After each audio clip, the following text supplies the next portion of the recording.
We're kicking things off this morning with pure inspiration because Tunde Oyeneyin is here. Woo!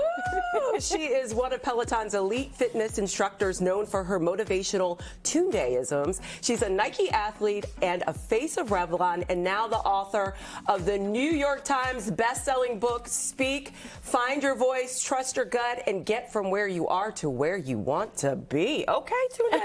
Good morning. Good morning. It's great to be here. Oh, so happy good to have you. Thank you. Yeah, Thank you. Congratulations, and please tell us, what does Speak mean? First and foremost, thank you. So exciting. Such an exciting time. Speak is an acronym. The title of the book, Speak, Find Your Voice, Trust Your Gut, and Get From Where You Are to Where You Want to Be.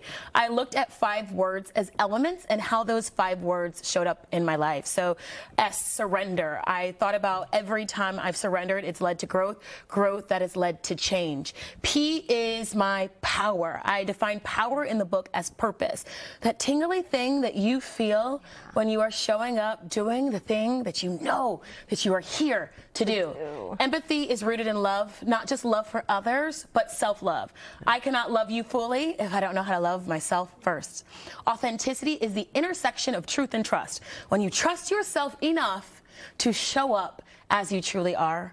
And then lastly, knowledge. Echoes of the past inform the future. Every lesson, every experience, every missed opportunity has led me to this moment and made me worthy enough and strong enough for this moment. Oh my God, can we have her here every day to just be our motivational speaker? I love this. And you've endured so much pain growing up after losing 3 members of your family, pretty close within proximity. What were some of the methods that you turned to in order to deal with this grief? I lost my little brother very unexpectedly at the age of 19. 3 years after that, I lost my father also very unexpectedly. And then unexpectedly again, 3 years later, I lost my mother. So I lost half of my immediate family members within 6 years. I hit my lowest low over and then over again. And I think that the world would have made concessions for me. People would have said, you've lost your joy, her spark is missing, and she's been through so much. I think after I lost my mother, who was also my best friend, I woke up one morning and I realized that we don't get to control what happens to us, but we do get to choose how we react. And so I choose to show up every single day new in each day. Every single day is a new day. So I choose to show up new in each day. I love that. I love that. Yeah, and Tunde, speaking of your mother, because I saw this in the book and I was like, I know that she said to you once, if you want to change things, you got to change things. Yes. And it's like, it sounds easy, harder to do. You've done it so many times in your career, from changing professions to changing your physical appearance. How do you do it, girl? Just how do you do it? How do you change? Well, you know, it was my mother's advice. If you want to change things up, then you have to be the one to make changes. No one can make the changes for you. In the book, I'm speaking specifically to a moment in my life where I'd hit my lowest low in terms of confidence. I was supposed to be a bridesmaid in my mother's wedding. The bridesmaid dress did not come in my size.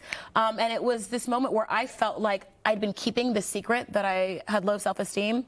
If anybody takes my classes, you know I dance a lot on the bike. I've actually taken your classes on Peloton. I'm sorry for what happened on the bike. Yes, but I dance freely and openly now. But when I was younger, I never danced because I felt like if I danced, people would see me. And then if they saw me, they'd notice my size. And so in that moment, she gave me license and said, if this is something that really bothers you, then you have to begin to make changes. And I also moved that same message from my mother into my later years in life when I was in a career.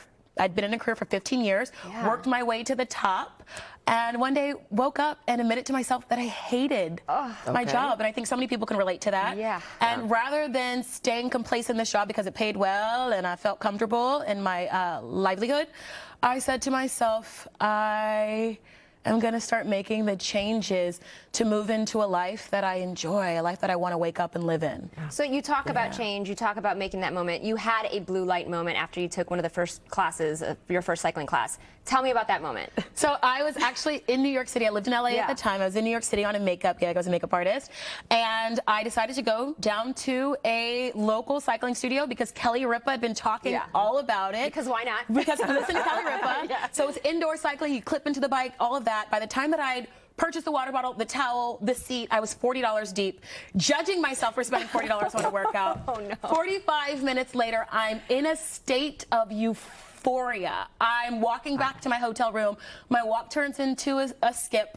My skip turns into a hop. Within a matter of 5 seconds, I'm laughing and crying all within the same breath.